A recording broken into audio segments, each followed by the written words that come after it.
우리는 착각합니다. 하나님은 원래부터 온유한 사람, 조용한 사람, 상처 주지 않는 사람만 사용하신다고 생각하기 쉽습니다. 하지만 예수님이 가장 가까이 두셨던 사람들은 정반대였습니다. 욱하면 칼부터 뽑고 거절당하면 불을 내려달라 외치고 또 남보다 높은 자리를 원했던 이런 사람들. 예수님은 그런 이들에게 이상한 이름을 붙이셨습니다. 바로 우레의 아들이라 부르셨습니다. 그런데 놀라운 건 세월이 흐른 뒤 세상을 가장 깊이 사랑하게 된 사람들도 바로 그들이었다는 사실입니다. 도대체 무슨 일이 있었던 걸까요? 베드로는 참지 못하는 사람이었습니다. 생각보다 행동이 빨랐고 기도보다 분노가 빨랐고 눈물보다 칼이 먼저 나가던 사람이었습니다. 그의 뜨거움은 위험했습니다. 어떤 날은 주는 그리스도시요 살아계신 하나님의 아들이십니다 하며 고백했지만 또 어떤 날은 예수님조차 말리지 못할 만큼 폭주했습니다.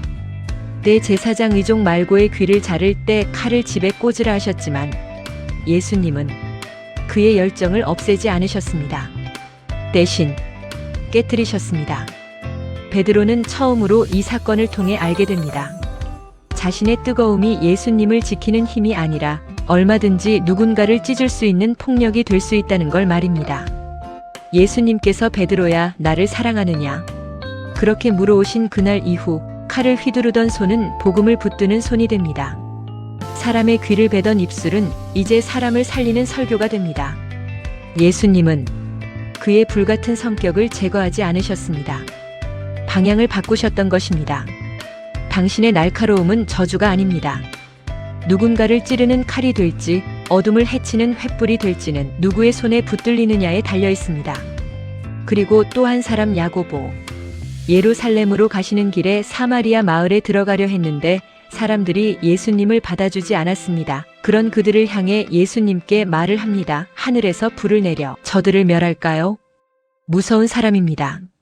사랑받지 못하면 파괴하고 싶어지는 사람. 거절당하면 심판부터 떠올리는 사람.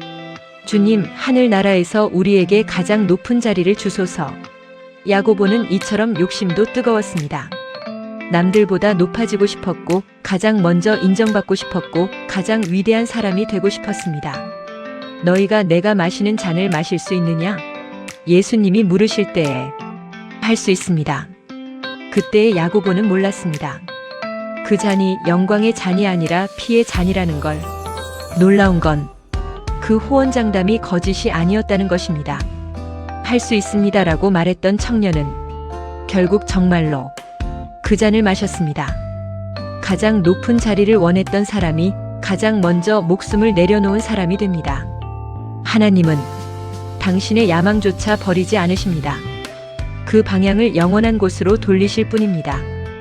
요한 역시 우레의 아들이었습니다. 우리는 종종 요한을 사랑의 사도로만 기억합니다. 하지만 처음에 그는 전혀 그렇지 않았습니다. 주여, 저 사람도 우리 편이 아닙니다. 불을 내릴까요? 형제였던 야고보와 함께 요한이 말합니다. 그는 예민했고 배타적이었고 누구보다 쉽게 흥분했습니다. 그의 섬세함은 처음엔 사람을 판단하는 칼날이었습니다. 그런데 그 예민함이 어느 날부터 달라집니다. 그는 누구보다 가까이에서 예수님의 숨소리를 들었습니다. 그리고 깨닫기 시작합니다. 진짜 강한 사람은 상처 주는 사람이 아니라 끝까지 사랑하는 사람이라는 걸. 가장 과격했던 청년은 훗날 이렇게 말하는 노인이 됩니다. 자녀들아, 서로 사랑하라. 천둥 같던 목소리가 이제는 세상을 안아주는 속삭임이 된 것입니다. 당신의 예민함은 결함이 아닙니다.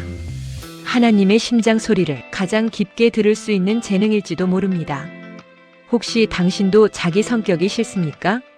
왜 나는 이렇게 극단적일까? 왜 이렇게 뜨거울까? 왜 이렇게 쉽게 무너질까? 하지만 기억하십시오. 예수님은 우레의 아들들을 버리지 않으셨습니다. 오히려 가장 가까이에 두셨습니다. 베드로의 충동은 용기가 되었고 야고보의 야망은 헌신이 되었고 요한의 예민함은 사랑이 되었습니다.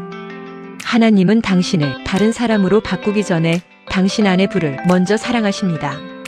당신 안의 우레는 세상을 무너뜨리기 위한 소리가 아니라 누군가의 어둠을 깨우는 하늘의 울림일지도 모릅니다. 하나님은 당신의 성정을 미워하지 않으십니다. 그 방향을 새롭게 하실 뿐입니다.